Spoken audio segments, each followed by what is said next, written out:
This is a problem. Like, Barcelona is a massive problem. They are going to be such a big problem for every single team across Europe next season. And this, I'm calling it now, they're going to have the best attack in the world. And I know there's a couple other really good teams, but I think Barcelona is going to have the best attack in the world next season.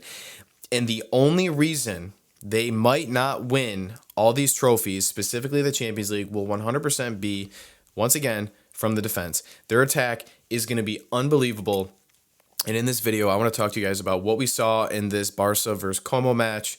And there's a couple of players in particular that I really want to talk about and I want to shout out. And one in particular, I know people are going to be like, oh, GRETT, we told you, we said this, we said that.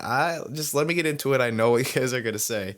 I want to talk about it. So I want to break this down. And I do want to say Hansi Flick has a huge, tough task ahead of him with who he's going to make in this starting 11, because there are like 3 or 4 players where I'm like, damn, like I could see them starting. I could see them playing in this position. I could see them in this position. Like, he's got such a tough job on his hands. I want to break down these 2 players specifically that I want to recognize from the Como match, what their roles could look like moving into the season. And then just Barcelona overall, what we've seen so far in preseason, what we can expect, and then what the starting 11 can look like moving forward under Hansi Flick, and how he has such a tough job ahead of him to choose who is going to start for this club. And I definitely want to hear what you guys have to say, so comment all your thoughts and opinions down below. I'll do my best to respond. And then if you guys end up enjoying the video, if you guys can drop me a like or subscribe to the channel, I really appreciate your support. The season's about to start, 1-2 weeks. I can't wait. And I know you guys feel the same way. So let's jump in and talk Barcelona. So the first thing I do want to preface is, I know it's preseason and I don't want to like get overly hyped, but I feel like this year, and it's across the board, every team is actually playing like their top players. Like, even last summer, we really didn't see much from any of our main players. This is where we had players that we've never really heard of play, you know, players from the academy, from La Masia, you know, players that aren't really starting.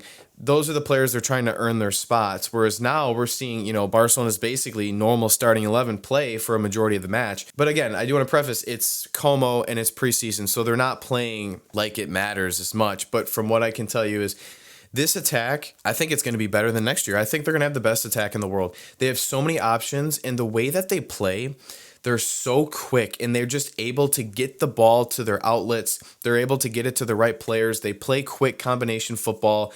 They're attacking, and it's a problem. And there's 2 players specifically I want to talk about. Number 1 is Marcus Rashford, and number 2 is Fermín López. So number 1, well, I guess I want to talk Fermín first. He scored the first 2 goals of the match. I was never a Fermín López hater, obviously. I do want to say that. But I was one of the proponents where if a big offer came in for Fermín López, like 70, 80, 90 million, I would have considered it, due to obviously registration issues. We can't even register players. You can't compete and, you know, bid on players where other clubs can just buy anyone they want at all times. And because there's so many different options in the attack for Barcelona, I just thought it could have potentially been a thought.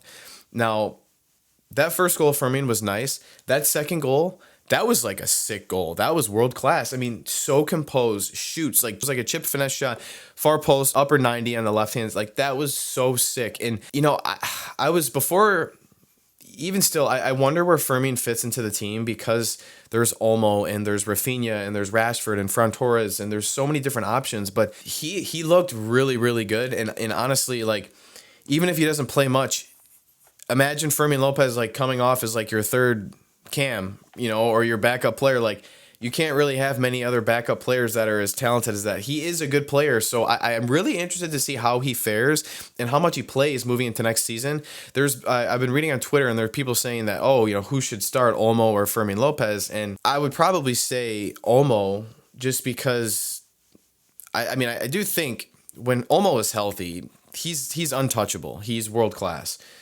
But again, we just have to see him healthy. So I would say Olmo if he's healthy, but you never know. Never know. Rafinha could still play in that role. But I do want to talk about Rashford now, because, again, preseason, but he's going to be a problem for the rest of the world. This is going to be, and again, I actually do think Rashford will play a lot. It's not one of those things where he's not really going to play.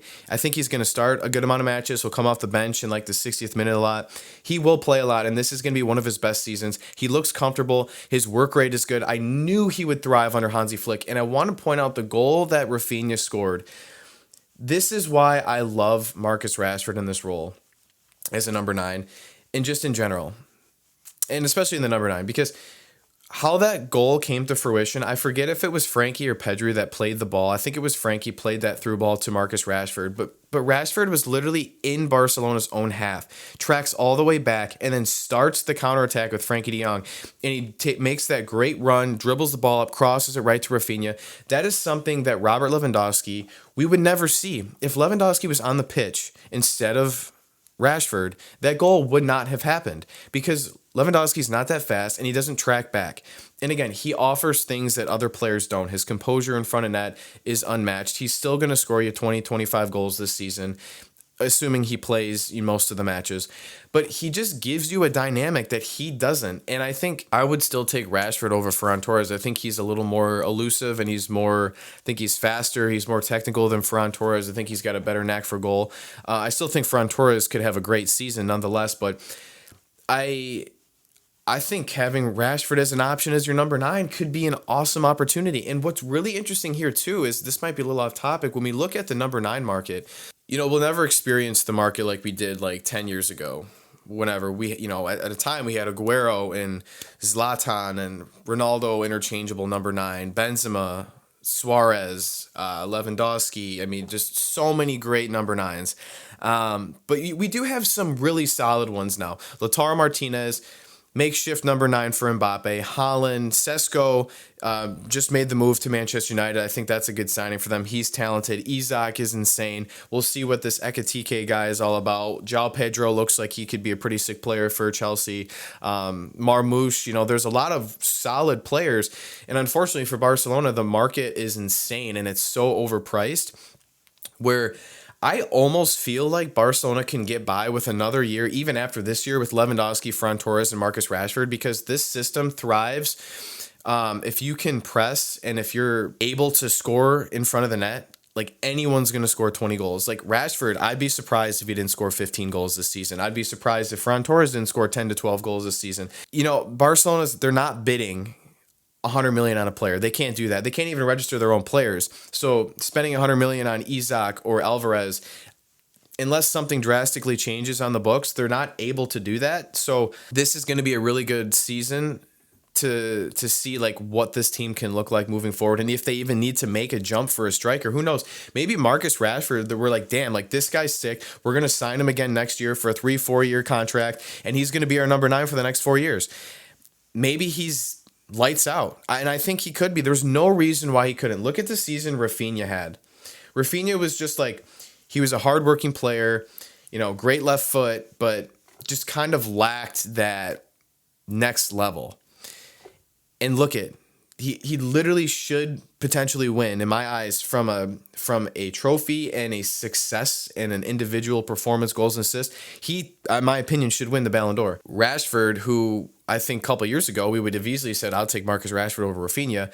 Why can't he have the same season? He 100% can. I can't wait to see what Flick does. And he's got such a tough job in his hands because the other player I want to talk about is Gavi. So many people overlook Gavi. I've had people say, oh yeah, Gavi wouldn't go for more than 50 or 60 million in the market. Anyone that's like, Gavi is an 80 to 100 million player. Like if Moises Caicedo went for 90, 100 million and Declan Rice a couple years ago, why in the world wouldn't Gavi go for 90 or 100 million? He's so talented, so versatile. And 2 years ago when Barcelona won, well, technically now 3 years, when they won La Liga, he was one of the most important players to that team. And he was like 17. I don't think people realize how important he is to this team. And I think it sucks because he's in such a shitty spot because he was injured so much last year. He missed a lot of the season. And Barcelona had such good form. He's not really a cam. So that's where it sucks because he's also going to be competing with Fermín and Rafinha and Olmo for that like cam spot. But then he's also competing with Frenkie de Jong for that other role. And Pedri is the unsolidified, undisputed starting as that number 8 role. He's never going anywhere. But I feel for Gavi because he's so good and so important to this team where it's like, I have to see him on the pitch. And I think we're at a point where we're going to see, I'm back and forth because I want to see if I'm doing the starting 11, I'm starting the exact same team as last season. And then I think I would make adjustments throughout the match where I would move Rashford to the left and I would put Rafinha as cam just to see how that can be, so he can be almost like a shadow striker underneath Lewandowski and have the ability to even run in behind. I can almost see that kind of being a thing, but I also could see Gavi and Frenkie playing interchangeably. Like some days Gavi starts and then gets brought off in the 60th minute and then vice versa. I could see that a lot. Or even Pedri, just to make sure his legs are fresh.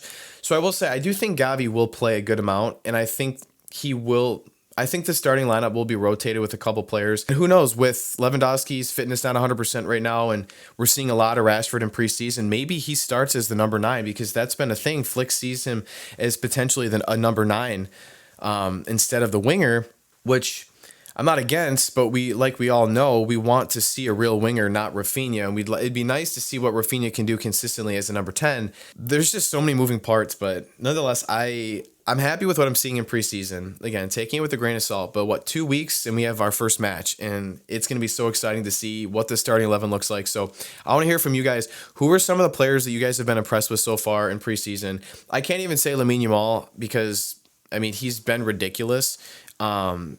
And he already looks better than he did last year, and it was 2 months ago.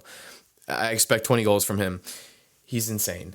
I can't wait to see what this team looks like. So I want to hear what you guys think so far. What players are you impressed with? Are there any shocks that you might think might happen to the starting 11? Do you think it'll be pretty similar to last season? And what you guys think the best starting 11 should be? Let me know your thoughts about this down below. Thank you guys for watching. I'll see you guys back here next time. Peace.